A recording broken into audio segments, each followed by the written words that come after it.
all of our strong teachers are teaching all classes. So I don't really have teachers that, in general, that just teach the recreational kids, and then there's the teachers that teach the performing kids.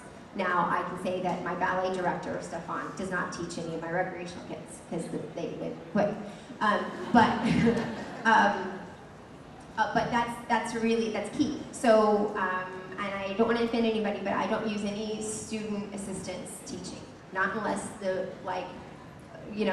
world has fallen apart and I have no teacher and I have my 17-year-old that I can call, and this is very rare, just for a subbing situation. But I don't use any young teachers.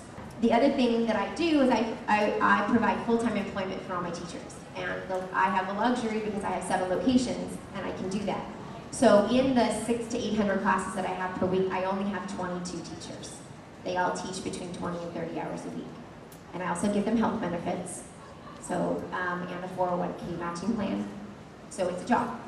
And I did that because I would go crazy if I didn't. You can imagine all those classes and the revolving door of teachers that would decide that they needed a more full-time job.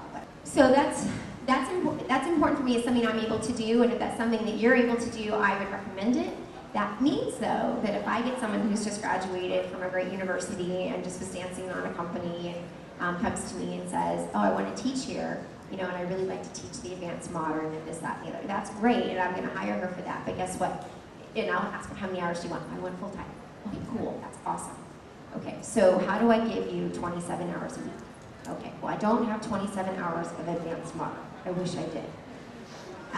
But I have babies in the morning. I've got these lineups of classes. It's a variety of classes of styles. And if you're able to do that, then I can give you full-time employment. And then they go, yeah, I can do that. And then you say, okay, how's she gonna know how to teach those babies, right? So that's where we'll talk about the curriculum comes in. That's where my baby trainer comes in and we train them. Now, I can say, though, sometimes you know somebody who shouldn't work with little kids. And so I'm not gonna just put them with these little kids just because they need a full-time job. That's why when I'm hiring them, I'm looking for an all-around teacher that is great in a lot of things.